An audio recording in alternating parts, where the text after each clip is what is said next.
Hola, a todas, a todos, como todos los martes, como cada uno de los últimos 20 martes.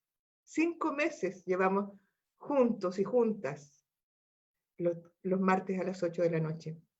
Hemos hecho recuerdos, hemos estado aquí, y eso es lo más importante, ¿no? Los anfitriones, convocados, invitados e invitadas por la Confederación de Trabajadores del Cobre. Ellos han creado este espacio en que hemos tenido la oportunidad en estos tiempos tan difíciles de encuentro, ¿ya?, de reunirnos todos los martes. Hemos conversado muchas cosas, hemos aprendido, nos hemos informado del presente y del pasado.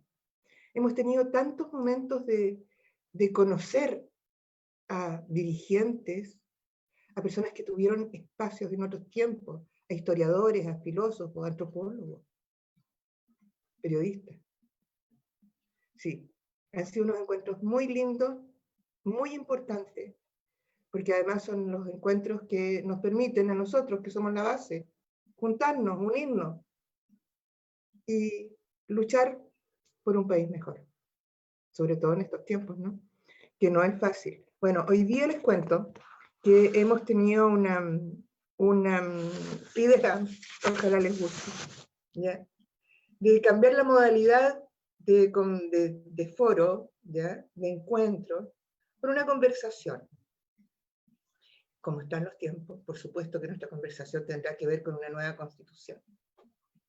Y sobre todo, ¿qué es lo que esperamos que una nueva constitución tenga respecto de historia, respeto a la historia y a las consecuencias de esa historia en la educación?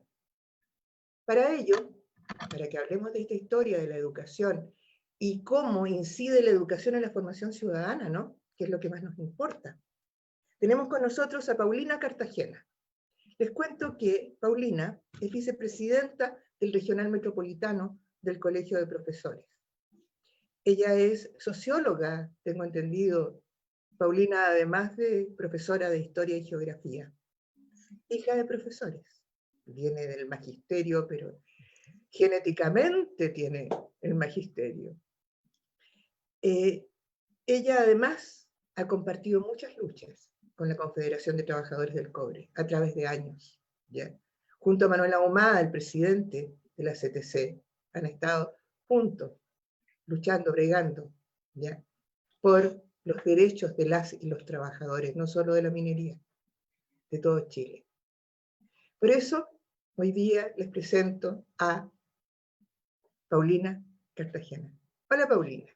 Hola, encantada de estar contigo. Tremenda presentación, te la agradezco, Etel, maravillosa tú. Y por supuesto, aquí conversando contigo acerca de historia, educación y cómo vamos construyendo, cómo son procesos que tienen larga data y que no comienzan hoy día, sino que precisamente se trata de muchos y muchas que estuvieron antes que nosotras aquí presentes. Así que muy feliz saludar a la Confederación de Trabajadores del Cobre por esta gran posibilidad que tenemos, que es transmitir a través de las redes sociales. Hoy día tan sesgados por los medios de comunicación formales, esto se transforma en una herramienta precisamente para la reflexión y para la construcción de debate. Así que muy contenta de participar contigo porque me ha permitido detenerme un rato y poder reflexionar. Qué bueno, Paulina. Efectivamente, nosotros hemos hecho este espacio con esa intención y porque pensamos que la educación, ¿ya?, así como la historia, son también, bueno, la historia es el recuento, la educación es la herramienta para la formación ciudadana, ¿ya? Y de eso quisiéramos hablar a través del tiempo. En Chile ha habido muchas batallas. Nosotros ahora estamos, por supuesto, en la batalla por la Constitución del 80. Pero también hubo batallas, por ejemplo, en 1920, cuando en agosto de 1920 se promulgó la ley de la educación primaria obligatoria, que fue rechazada por la Iglesia, rechazada por el gobierno, rechazada por la derecha. Arturo Alessandri, no solamente la Iglesia estuvo en contra de él por razones religiosas, él era ateo y masón, sino por esta transformación que quería dar a la educación, ¿ya? Y que estaba muy involucrado con la separación de la Iglesia del Estado. ¿Ha sido así nuestra historia, Paulina? Tú has caracterizado, has contextualizado muy bien los inicios. Sin duda que esto tiene larga data. Antes, en el inicio del siglo XX, precisamente, había mucha restricción y exclusión respecto al sistema de educación que tenía nuestro país. No había representación, era poco democrático, no era laico. Es decir, tenía aspectos que reducían la posibilidad de llevar a cabo una educación igualitaria para todas y todos. ¿Qué decir de la presencia de las mujeres, Ethel?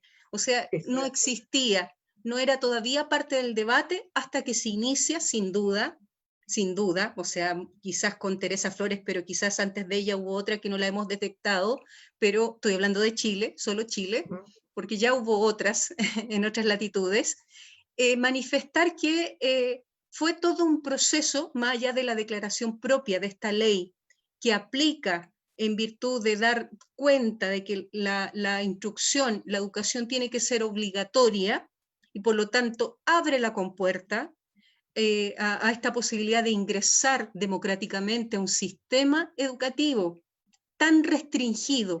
Esto fue posible sin duda a la manifestación de muchas y muchos, estoy hablando de la lucha de muchos sectores.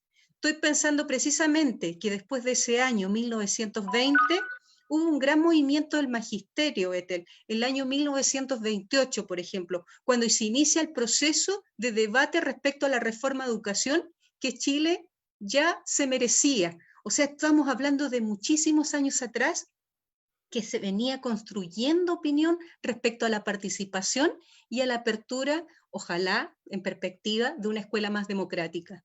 De hecho, en esas épocas que tú mencionas, ¿ya? En las movilizaciones públicas, porque para lo que mencionábamos, la ley de agosto del 20, ¿ya? Hubo movilizaciones en todo Chile. Y en esas movilizaciones había muchas mujeres, porque a las mujeres les daban, de las pocas oportunidades profesionales que tenían, estaba la pedagogía, ¿ya? Así que tal como dices tú, sí, fue determinante para el rol de la mujer.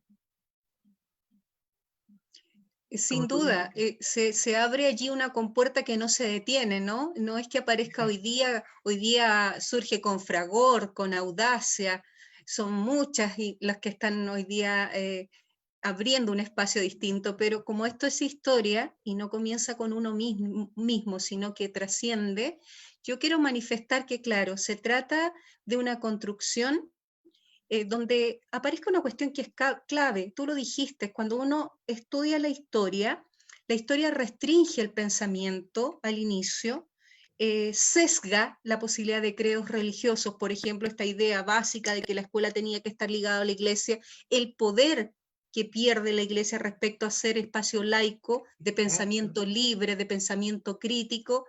Por supuesto que esto empieza allí a instalar una suerte de sospecha en los sectores más poderosos de la época. Por lo tanto, hubo una confrontación. Temor, casi de terror, sí, que de sospecha. Sí. Claro. Bueno, lo mismo que pasó más adelante, que ya lo veremos en el gobierno de Salvador Allende, en el gobierno de la Unidad Popular, con la ENU, ¿ya? Que también fue para ellos combatirle sus ideas, sus dogmas, ¿ya? Pero siguiendo con esta época que fue la época previa a la Constitución del 25, además, ¿ya?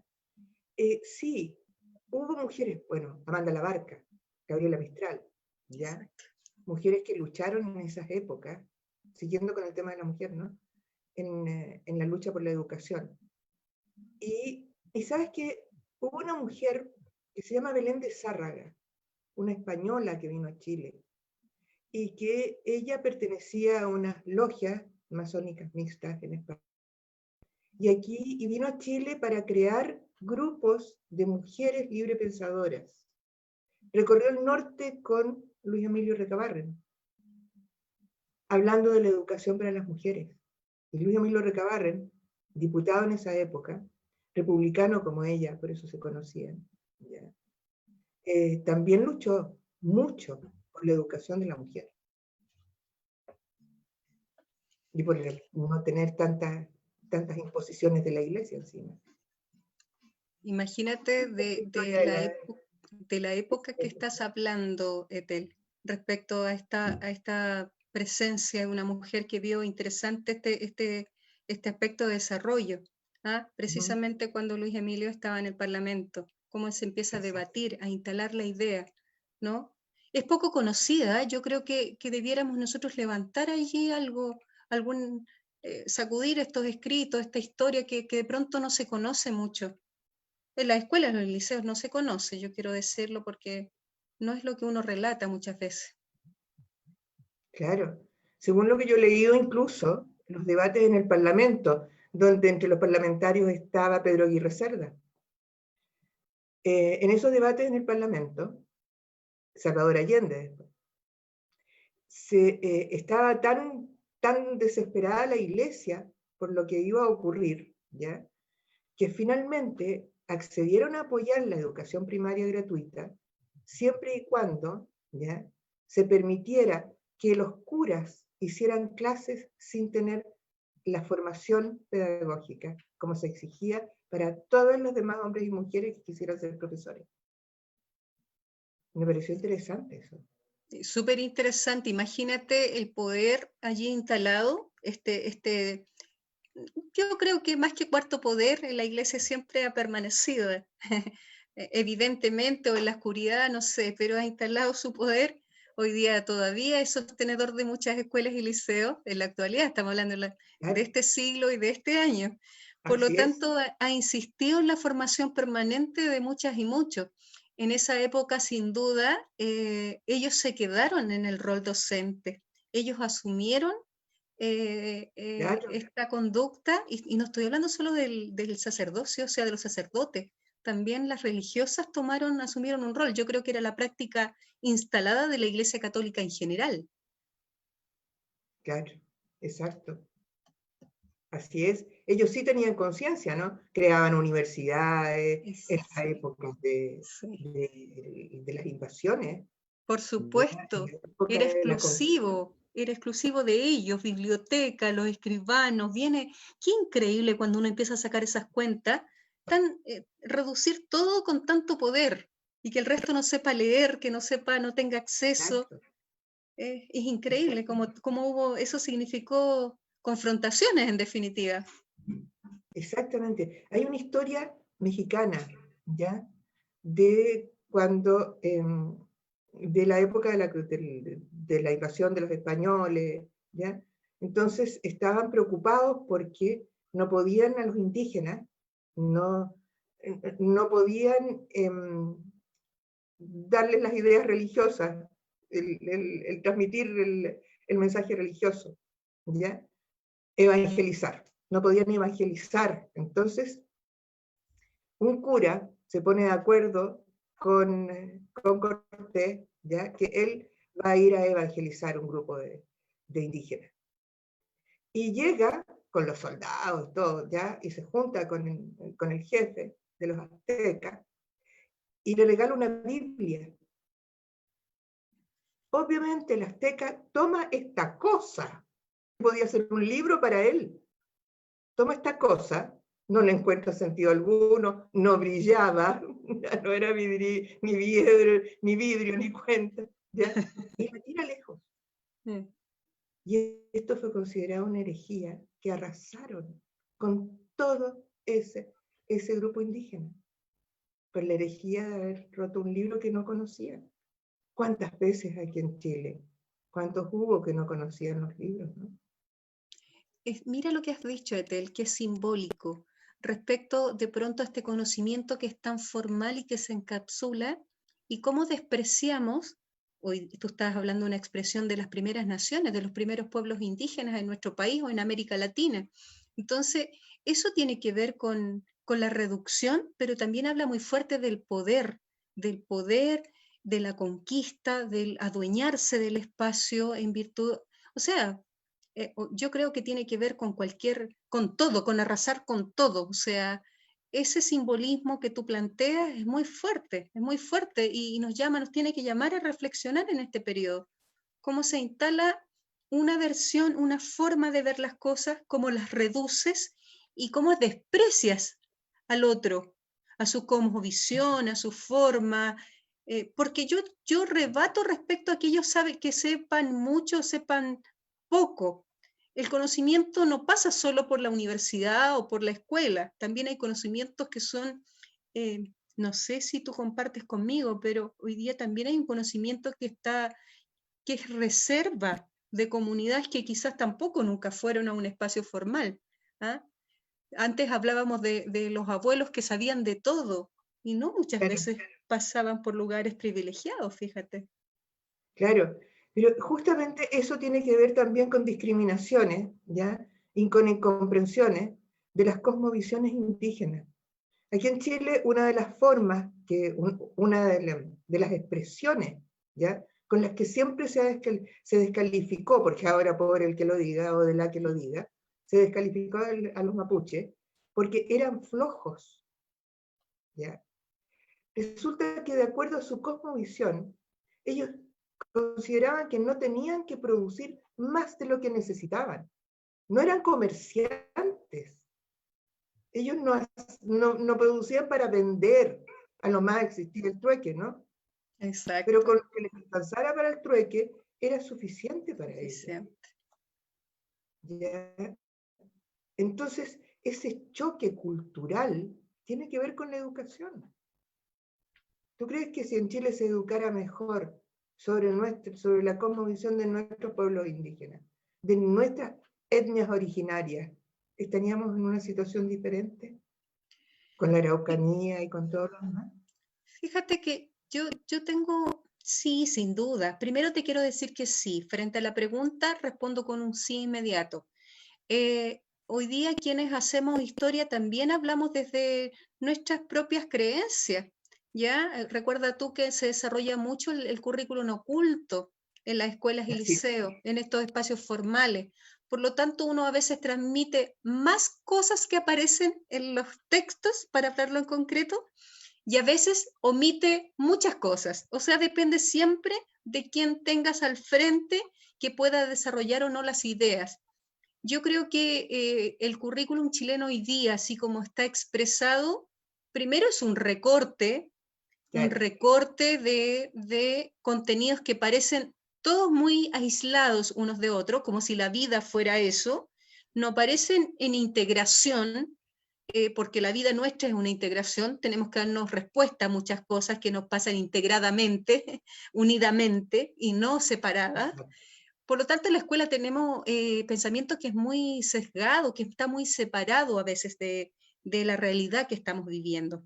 claro. ¿Por qué digo esto? Porque tú me llevaste al tema de lo que pasa en la Araucanía, hoy día región de Araucanía, en el territorio mapuche en particular, y yo creo que más allá del contenido, tiene que ver con aspectos que nos cruzan en la vida y que habla de los valores. Hoy día tiene que promoverse la posibilidad de no discriminatoria, por ejemplo. Los espacios de escuela y reflexión tienen que hablar de eso. ¿Por qué no tenemos que discriminar? ¿Por qué tenemos que avanzar en pensamientos diversos respetándonos? ¿Por qué tenemos que ser capaces de ver visiones y cómo los pueblos indígenas o primeras naciones hoy día tienen que instalar sus propias formas de ver las cosas, porque es parte del debate de la Constitución que tenemos también, Etel. Tenemos que Así ser es, capaces de decir algunas cosas al respecto. exacto. Levantar, por ejemplo, una mirada desde el punto de vista de ellos, que no necesariamente tenga que ver con la mirada de los chilenos y chilenas, ¿ya? Para hablarlo Bueno, bien, así como... somos todos chilenas y chilenas, una nación diferente, como algunos lo plantean en la Araucanía, no está, no ha sido tema todavía en cuestión, ¿no? Pero ellos tienen que aprender de nosotros, ¿por qué nosotros no tenemos que aprender de ellos? Pues, Es parte del debate. Yo creo ¿no que es es parte cierto? del debate, sí. Exacto. Eso, antes, en los años con los que estábamos hablando antes, el tema de las etnias originarias, ¿ya? Y su cultura, ¿estuvieron alguna vez presentes como hoy día?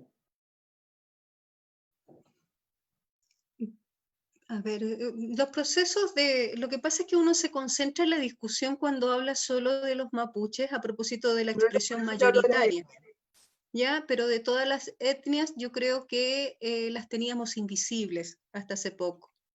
Era hablar como del folclore o de lo característico del pasado, ¿ya? No quiero menospreciar en mi discurso, en mi intervención, quiero decir que lo que se simbolizaba, digamos, Claro, eran exacto. pasados por, claro, como el contenido, como los que vivieron antes, como los que legaron algunas cosas, pero hoy día yo creo que hay un camino de reconocimiento y ese camino no ha sido fácil porque tiene que ver con la instalación y con la insistencia que estos propios pueblos han hecho. Tú sabes que hace poco fue debatido, por ejemplo, los Cahuáscar, ¿ya? Hoy día estaban Exacto, a propósito de su propio exactamente. reconocimiento, ¿ya? Ujú. Porque hablábamos de todos y ellos parece que no existían en ninguna parte, a propósito del exterminio y cómo se fueron disminuyendo, por cierto. Pero yo creo que la insistencia de ellos nos ha significado eh, empezar a hablar y a reconocer que son parte del territorio y que hoy día están presentes entre nosotros, no de Exacto. reducciones, no están aislados, digamos. Bueno, tenemos un Premio Nacional de Literatura presente, pues, ahora, Exacto, sí. ¿ya? Que ese sí que ha sido un gran avance y un gran logro Interesante, ¿eh? de las Interesante, sí. movilizaciones y de toda la lucha de este último tiempo, ¿no? Las banderas, el estallido, ¿ya? Todo lo que en las redes se difundió siempre respecto de las etnias, la pelea por la participación en los constituyentes. Eso Los que se escaños sabe, reservados, exacto, la presencia de exacto, ellos, sí, los triunfos del estallido, sí. que tuvo muchos. Una nueva constitución, por ejemplo, fue gracias a la presión del estallido, ¿no? Se nos fue un grupito ahí que se reunió un 15 de noviembre y dijo, ¡ay, qué bonito, vamos a hacer una nueva constitución! ¿Estamos de acuerdo? Sí, estamos de acuerdo. 2 días después no estaban de acuerdo. Pero eso no fue porque se les ocurriera a ellos, Por supuesto que no. fue triunfo del estallido. Bueno, nos estamos yendo para otro lado. Dime, Sí, sí. Paulina, la incidencia, ¿ya?, de la educación en la formación ciudadana.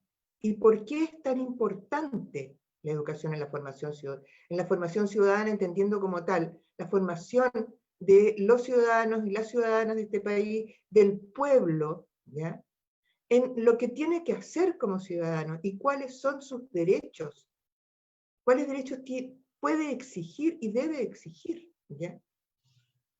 Eso se los tiene que enseñar desde niños, desde niñas. Toda la razón, toda la razón. Esto tiene que comenzar desde el día primero de conciencia, cuando estamos preguntando algunas cosas y cuando vemos también algunas conductas en nuestra propia familia. No se trata solo de ir a votar por un candidato X, tiene que ver con una conducta en la propia comunidad, en el propio territorio. Es cuando un padre o una madre también participa, por ejemplo, de una elección de una junta de vecinos, de un club deportivo, de una organización territorial cualquiera. Todo eso habla de la participación. Recuerda tú, por supuesto voy a decir algo obvio, la participación en este país estuvo cercenada, estuvo complicada, se redujo después de de estar en un desarrollo contrario, hubo una reducción respecto a esta participación. Por lo tanto, tenemos muchas generaciones jóvenes que no vieron Así es. la participación real, reducida. Es más, yo me atrevo a decir algo que me puedo equivocar, por cierto, pero es parte de las opiniones.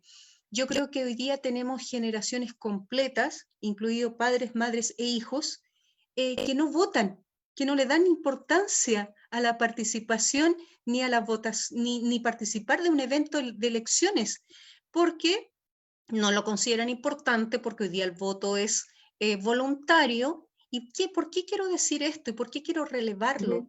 Porque la democracia y en el combate por la democracia hubo muchos que perdieron la vida.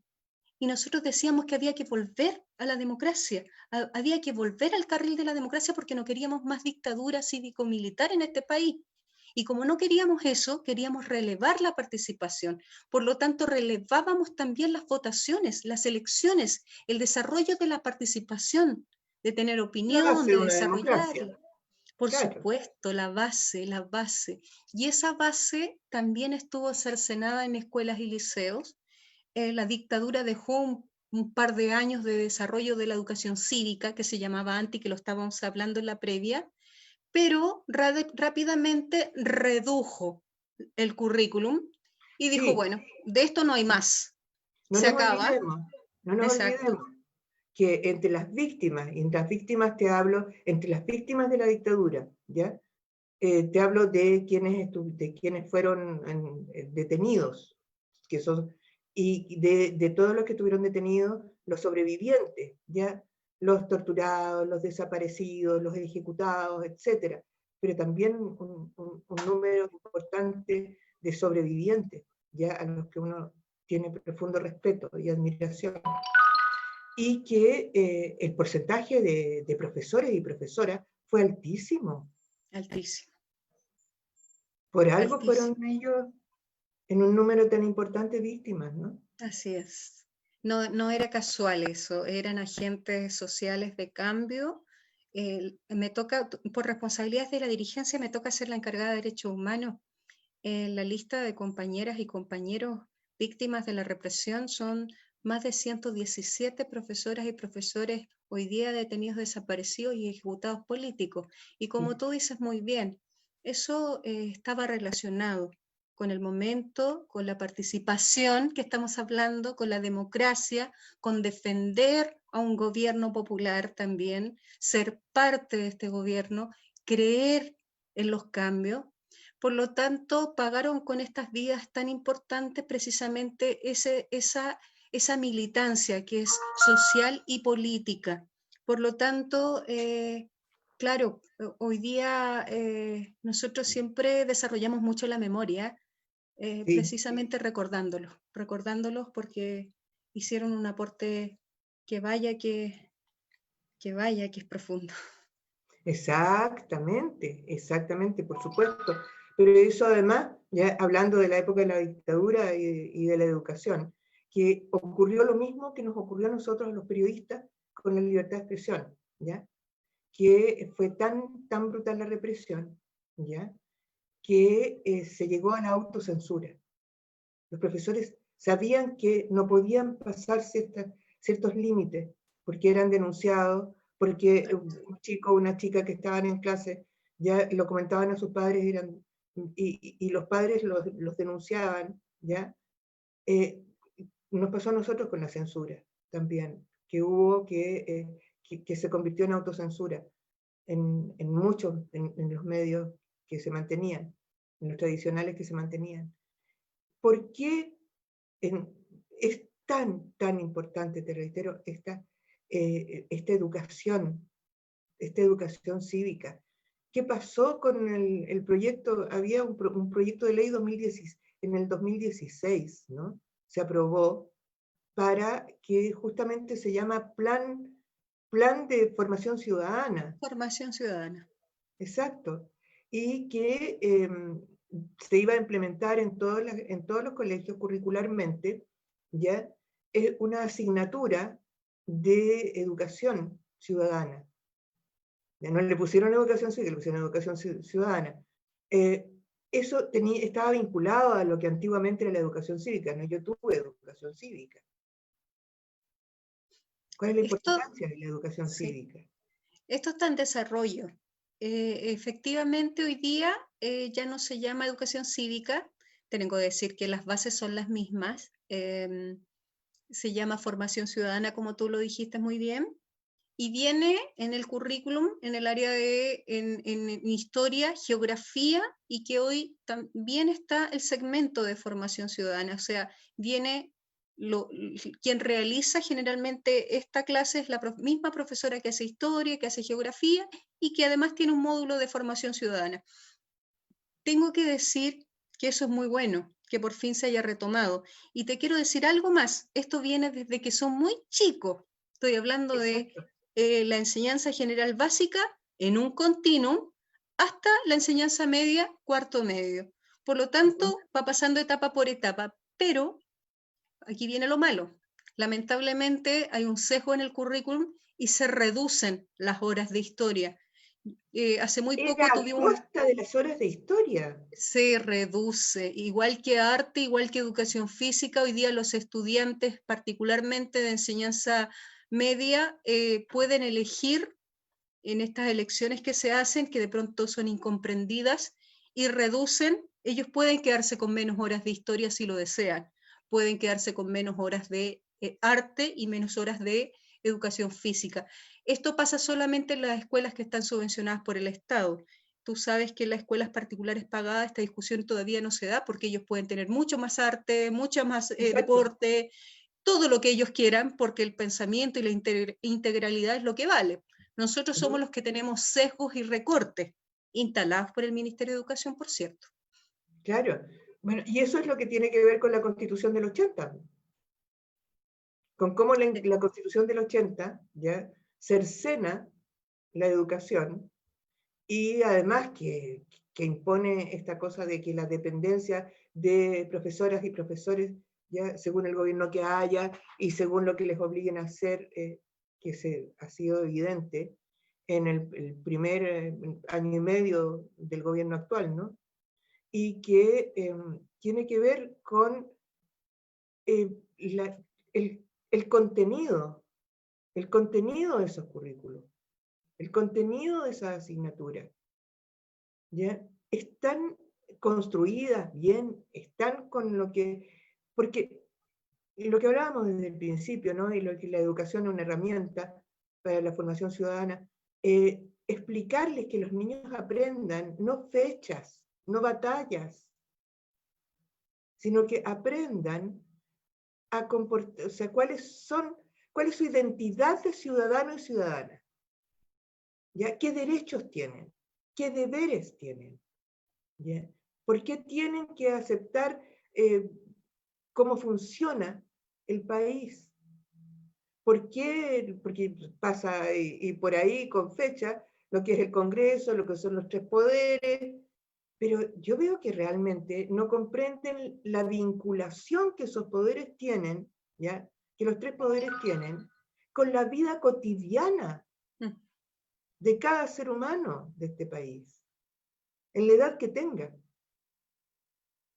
Exactamente. Hoy día pareciera que eso es solo abstracto. Cuando uno habla, inclusive, conceptos como Exacto. constitución, que hoy día se habla más, se repite mucho más veces, cuando hablamos de poderes, cuando hablamos de tribunales, cuando hablamos de parlamento, cuando hablamos de identificar conceptos básicos como la participación, créeme que se aleja de la propia realidad. Por eso tiene que ver fuertemente con la posibilidad de que todo esto que estamos hablando tenga que ver con la vida de las y los estudiantes, por cierto, con el desarrollo de esto, con la implicancia que tiene poder hablar de la participación, de la necesidad de la democracia. ¿Por qué tenemos que hablar de la democracia y no de la dictadura, por ejemplo? ¿Cuáles son las conclusiones a las cuales podemos llegar? Estos son parte de los debates con los estudiantes. No todos interesados, por cierto, pero yo siempre los convoco a investigar, a preguntar, a hablar con su familia de estos temas, a ver qué están diciendo las familias, qué opinan al respecto, cómo buscamos la fuente. Todas estas cuestiones están desarrollándose. Tú delante dijiste que la historia no se trata solo de fechas, de guerras. Eso era lo que era antes, eso ya pasó, eso se hacía antes en la escuela y en el liceo. Así es. Se ponía intención a eso. No se hablaba de procesos, de desarrollo. Yo creo que hoy día, y me gustaría que la gente que nos escucha dijera, ¿quién conoce la guerra del Pacífico con otro nombre? Si nos enseñaron en la escuela a hablar de la guerra del Pacífico y no a decir que fue una guerra por el salitre. Y el Exacto. Pacífico acá era Por nada la más que porque era el propiedad océano. del salitre y de las multinacionales inglesas. Por Además, ejemplo. ni siquiera por intereses chilenos, porque no estaban peleando por un salitre chileno, estaban peleando por un salitre de los ingleses, Exacto. y por eso Sí, estaban dando la vida. sí. Eso yo Y creo que eso es un eso, por pensamiento que se va ejemplo, desarrollando. Claro, ni siquiera hay una visión patriótica de la historia. Sí. En ese sentido y en ese punto, Paulina, yo quisiera Sí. preguntarte por algo porque que a mí desde que los años que he venido conociendo esto, cada vez me sorprende. Chile tiene una historia, ¿ya? Que está, que, que está guardada, ¿no es cierto?, en lo que se llama el Archivo Nacional. A cargo de ese Archivo Nacional está Emma de Ramón. Y como ella llegó por postular a través de, que es por méritos, ¿no? Sigue hace bastantes años. Y ella ha relatado cómo se ha construido el Archivo Nacional y por lo tanto, cómo se ha construido nuestra historia. Y ahí está la historia de la oligarquía, está la historia de los políticos, está la historia de los generales y toda esta gente de las Fuerzas Armadas, están los nombres del clero. Si es cosa de ver las calles, pues. ¿Dónde hay calle que tenga nombre de dirigente sindical? A lo mejor por ahí ¿Dónde en una hay población calles muy que escondida. reconozcan? Sí, Claro, calles que sí. reconozcan a quienes lucharon, ¿ya? Y dieron sus vidas en defensa de la independencia. No, en la oligarquía, ¿ya? Pero no fueron solo ellos. A propósito de la Guerra del Pacífico, porque también la Guerra del Pacífico, que los generales, o sea, los altos mandos que se quedan en sus oficinas, son los que pasan en la historia. No el pueblo que está en primera línea. Campo de batalla se llamaba antes, ahora es primera línea del campo de batalla. Eh, hay una deformación impresionante. No hay mujeres. Las mujeres, yo vivo cerca de una calle cuyo nombre es el de la esposa de Andrés Bello. ¿Ya? ¿Y dónde están las heroínas, las que fueron en la Guerra del Pacífico, que fueron con sus compañeros a la guerra? Que estuvieron en la Guerra de Independencia. Son todas mujeres de la oligarquía, las que conocemos de la Guerra de la Independencia. ¿Ya? ¿Cómo ves tú ese archivo nacional? ¿Cómo podemos cambiar para que cuente la historia real de nuestro país? Porque esa es la historia que se les enseña a los niños. Tú eres profesora de historia. Sí, sí, es complejo, ¿ah? Compleja la pregunta que me haces porque nos llama, nos convoca a reflexionar.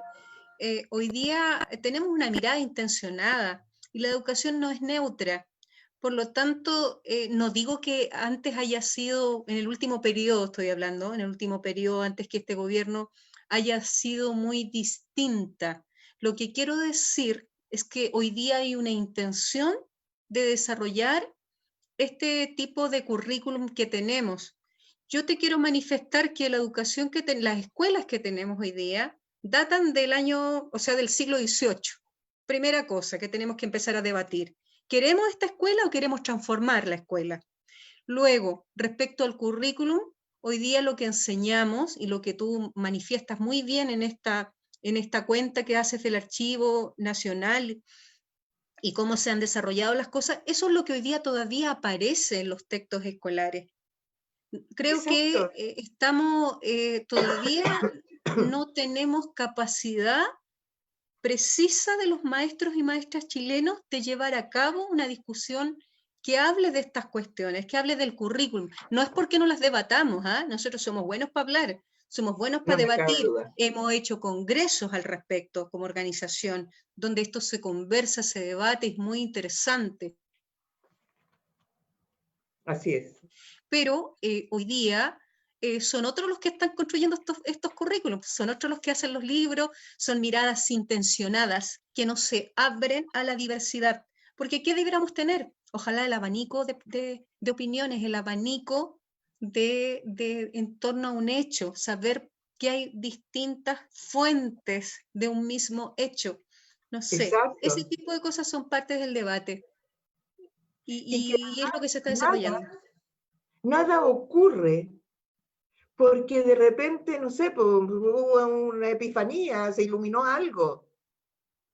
Cada hecho que ocurre, que adquiere caracteres de un hecho histórico, ¿ya? Tiene un origen. tiene una causa. Y además, después de ocurrir, tiene una consecuencia. Bueno, el estallido social es paradigmático para nosotros. Pues yo creo que todos y todas quienes nos están viendo, ya quienes vivieron el 18 de octubre para adelante, ¿ya? Tienen claro que había razones para ello. ¿Ya? Y que dejó una consecuencia este hijita, que es la nueva constitución, ¿no? La posibilidad de una nueva constitución. Exacto. ¿Ya? Entonces eso, claro, cuando tú enseñas fecha, así, no explica por qué ocurrió. Tenemos versiones de la historia bien poco realistas, además, o reales, bien poco verdaderas en muchos casos. En el gobierno de la Unidad Popular, en el gobierno de Salvador Allende, que celebramos, recién conmemoramos los 50 años del triunfo del gobierno de la Unidad Popular, ¿ya? La educación fue un debate, pero feroz, porque estaba en el programa y estaban las 40 medidas, ¿ya? Y además de, ¿ya?, que fuera ya un tema que era trascendental porque había comprensión de todo lo que hemos estado hablando aquí, ¿no es cierto? Esa era la visión respecto a la educación. Además de eso, todas las ideas de la educación se concentraron en lo que se llamó la ENU, la Escuela Nacional Unificada, que era un proyecto, ¿ya?, cuyo objetivo era la igualdad de oportunidades para la incorporación y permanencia en el sistema educacional de todos los niños, niñas, jóvenes, ¿ya? Se trataba de crear un sistema educativo, ya, que diera a través del tiempo, educándolos desde niños, a los trabajadores y las trabajadoras a una mejor calidad de vida. Pero ocurre que la derecha lo tomó como que esto era la formación marxista de los niños y de las niñas, bueno, los que quedaban en Chile, porque el resto se lo iban a llevar a Cuba, ¿no es cierto? Así que los pocos niños y niñas que hubiesen en Chile. Y que, claro, porque da al corazón, ¿sí? Hay un choque aquí de intereses, no solo culturales, ¿ya? Dogmático, ideológico, porque para ellos daba en el corazón de la imposición de esta cultura que ellos tenían cautelada, ¿no es cierto? Y ahí está cautelada en el Archivo Nacional. Así es. Yo creo que hoy día Con sus dogmas religiosos, su moral. Hace demasiado sentido hablar de esto, particularmente a propósito de los 50 años, Etel. Hoy día nos convoca precisamente a quienes estamos en esta condición de profesoras y profesores a traer a la memoria este proyecto que quedó trunco, que quedó ahí en resistencia porque era sospechoso, como tú lo dices. La Escuela Nacional Unificada, sin duda, fue una propuesta de desarrollo de un sistema educativo distinto, con participación, con permanencia. Ojo, que es parte también, hoy día puede ser parte del debate, fíjate, de una nueva constitución. Educación continua, Ethel, tan importante, porque no se trata solo de estar en la escuela o en el sistema educativo en general cuando tú tienes una corta edad. Hoy día nosotros tenemos que volver a debatir el derecho de la educación continua, de aquellos que que no pudieron seguir estudiando, por ejemplo, o aquellos que ya están pintando para la tercera edad y dicen que no pueden seguir estudiando. ¿Por qué no? ¿Por qué la Constitución no puede velar por el derecho de la educación continua? Y esa era una de las razones de la ENU también, ¿ah? Y mira que calificarlas de la manera que lo hicieron, porque lo que hacía era incluir, era hacer un proceso mucho más democrático e instalar la idea de continuo. Mira qué interesante. Y hoy día podemos volver a debatir estos temas. Así es. Paulina, cuando ya no nos queda mucho, ¿ya? Entonces yo quisiera hablarte de, bueno, lo que viene, y, tan pronto, que nos falta tan poco para ello, que es el plebiscito, que es el votar apruebo o rechazo, que es el votar convención mixta o convención constitucional, y después viene la elección de los constituyentes, ¿eh? que eso sí que es importante, porque ellos son los que van a redactar la nueva Constitución. En la Constitución del 80, en el artículo 19, y en su inciso párrafo 10, ¿no? Ya inciso 10, se habla de la educación. No es un artículo en particular, sino que el número 10 del artículo 19. Y hay dos cosas ahí que a mí me llaman la atención. Uno, por lo que tú estabas hablando, que dice que la educación básica y media es obligatoria, ¿ya? Debiendo el Estado financiar un sistema gratuito que está destinado a asegurar el acceso, ¿ya? Punto uno, que yo quiero saber si eso, desde tu punto de vista de profesora, de dirigente gremial del Colegio de Profesores, se cumple o no se cumple. Y además indica hasta los 21 años. Dice la Constitución. Yo creo que la Constitución efectivamente fija una idea que nos ordena. El acceso no está solamente configurado por esta Constitución, ya venía desde antes. Lo que pasa es que el 80, en pleno desarrollo de la dictadura, se profundiza esta idea de acceder, del acceso. ¿Ya? No habla de qué condiciones ni mucho menos, y tampoco genera las posibilidades de tener todos el mismo acceso. Porque, ¿qué tenemos hoy día en el plano chileno? Es una reducción de la mirada pública de la educación. Tenemos súper reducida la matrícula y la cantidad de trabajadores que estamos instalados en la educación pública.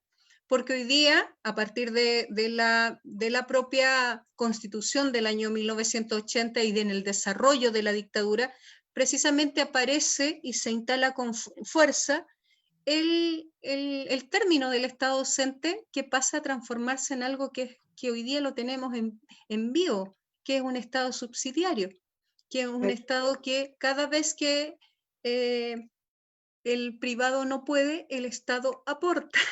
Es increíble lo que pasa hoy día, es terrible, es desigual. Estamos cercenados, estamos viviendo en guetos educativos. Yo lo quiero exagerar porque me gusta exagerar los conceptos, pero lo que tenemos es precisamente educación para pobres, y ese es el acceso, y educación para los menos pobres, para los relativamente pobres, para los reguleques y para los que están en otro espacio, que es la educación para la élite, que es la educación particular pagada en este país. Por lo tanto, tenemos una cantidad de expresiones en educación que están amparadas precisamente en la Constitución. Hoy día depende de lo que yo tenga en el bolsillo, es lo que puedo pagar por educación. Y el Estado se reserva. Para consumir hay que tener dinero, ¿no? Exacto, es un bien de lo definió consumo. Piñera. Exacto. Sí, pues los chiquillos que tenían razón, los estudiantes cuando marchaban con la Revolución Pingüina, ¿qué decían? Abajo el lucro, abajo la mercancía, la educación no puede transformarse en una mercancía, y vaya que tenían razón, y nos fue dando sentido, porque esto se debatía, pero había que empujarlo. Por lo tanto, hoy día la nueva Constitución debe contener un derecho elemental y fundamental, que es el derecho a la educación, expresado textual, con comas más, menos, pero tiene que estar instalado en la Constitución, porque hoy día no está garantizado este derecho. O sea, hoy día es la familia la que tiene la responsabilidad, y el Estado, muy bien, gracias. Exacto. En ese mismo inciso 10 ya del artículo 19 dice que los padres tienen la preferencia para educar a sus hijos y el deber, ¿ya? Pero, ¿y si los padres no están en condiciones? Si los padres no pueden entregar, obviamente, ¿cómo va a ser lo mismo, ya? Que un compañero obrero de una construcción, no, ya es probable, no todos, ya, pero es probable, o en el campo, ¿cómo van a poder entregarle a sus hijos? ¿Ya? Lo mismo que puede entregarle los que tienen el dinero, los que tienen las nuevas tecnologías. Entonces, no es verdad en el fondo. ¿Tú crees que se pueda hacer algo en una nueva constitución? Es parte del debate. Tú dijiste que esto no es casual. La madre de todas las batallas por fin tiene fecha, por fin tiene un camino diseñado que no se hizo en cuatro paredes, se hizo producto de una gran movilización político-social que es denominado estallido, y que no se trataba de 30 pesos, sino que se trataba de más de 30 años de demandas todavía incumplidas, de mucha injusticia instalada en este país. Por lo tanto, la Posterior a los educación... 17 años de dictadura, o sea, Por supuesto que sí. Y la educación no está exenta de todo esto, es parte del problema, porque cuando se hizo después el diálogo, cuando vinieron las conversaciones, los cabildos, las escuelas se abrieron para debatir, los profesores nos dispusimos al debate, allí dijimos esto que estamos conversando, que precisamente tiene que cambiar, que la educación tiene que manifestarse como un derecho fundamental, que tiene que instalarse el debate respecto a este tema que es importante, que no nos basta el subsidio, que no nos basta el voucher por asistencia, que es necesario el financiamiento basal para que las escuelas se promuevan y el espacio público se desarrolle en este país, porque estamos reducidos. Denante Etel, hablamos de la reducción del movimiento del pueblo mapuche. La educación pública también está en reducción, también está achicada en este país.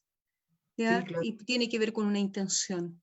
Exacto, exacto. Cuando tú hablabas de la formación ciudadana, de estas clases que están teniendo, y de la participación, que pusiste mucho énfasis en la participación, se les explica a los estudiantes, ya a las estudiantes, que la participación tiene que ver con la organización de la base del pueblo y de la ciudadanía, que se participa a través de los grupos ciudadanos, no se participa solo votando, se participa construyendo grupos, ¿ya?, de interés, de aporte a la democracia, son aporte a la democracia, que son aporte a la calidad de vida. ¿Ya? Hay un dicho muy antiguo, ¿ya?, que dice que hay gente que no va a votar porque dice, total, ¿para qué voto si yo igual voy a tener que seguir trabajando? ¿Cómo explicarles que no va a seguir trabajando igual según lo que vote? ¿Cierto? ¿Ya? Con una Sí. nueva constitución, ¿ya?, y con la que hay, puede cambiar su calidad de vida. ¿Cómo explicarles eso, no? Tenemos que salir, yo creo que tomando hoy día el resguardo a propósito de la crisis que estamos viviendo, crisis sanitaria, empatada de una crisis económica muy profunda en este país, con mucha cesantía, con mucha carencia, con trabajos precarios, hoy día tenemos que ser capaces de transmitir, ser muy claro en la transmisión de por qué es tan importante votar, qué puede transformar la constitución, una nueva constitución en este país, qué tenemos que instalar prontamente en el contenido de esta nueva constitución, pero hoy día no dar por sentado que el apruebo es mayoría y lo vamos a ganar. No, yo creo que falta convencer, que falta asistir en argumentos, que estos espacios nos permiten reflexionar, pero tenemos que buscar las formas creativas, con resguardo, de llegar a toda la población. Y cuando digo a toda, en mi condición de profesora, sin duda que este es un tema que hablo con las y los estudiantes, pero también con sus apoderados, que Claro, no. también quieren de pronto escuchar y me toca muchas veces estar muy cerca de ellos. Buen punto que nos queda pendiente, Paulina. ¿Ya? Estamos en el tiempo. Te agradezco profundamente esta conversación. Espero que a todas y todos ustedes también, ya, les haya llegado, les haya interesado y por sobre todas las cosas les haya aportado algo. Antes de despedirnos, permítanme algo que es muy fuerte para todos los periodistas y las periodistas chilenas, y no solo chilenas. Hoy, 8 de septiembre, se cumplen 34 años del asesinato de un dirigente del Colegio de Periodistas, en plena dictadura. ¿Ya? Era vicepresidente del Consejo Metropolitano. Su cuerpo, después de varios días desaparecido, fue encontrado con más de 40 balazos. La mayoría de estos en la cabeza. Y fue encontrado en un costado del cementerio Parque del Recuerdo, donde hoy día hay una placa y donde nosotros todos los años nos encontramos para recordarlo. José Carrasco Tapia, el Pepe, ¿ya? Está en nuestra memoria. Perdónenme. Honor y gloria al compañero Pepe Carrasco. Exacto. Un Pepe abrazo. está con nosotros, Un abrazo a ti. ¿ya? Y bueno, ojalá les haya gustado esta nueva modalidad para implementarla cada cierto tiempo. Un gusto, como todos los martes, ¿ya? A nombre de la Confederación de Trabajadores del Cobre, a nombre de todos los trabajadores y de las trabajadoras de Chile, ¿ya? Porque estamos en tiempos importantes. Que estén muy bien. Cuídense en el 18, por favor, ¿ya? Que el entusiasmo sea con las precauciones debidas. Nos vemos. Nos vemos. Muchas gracias por la invitación. Gracias, Paula.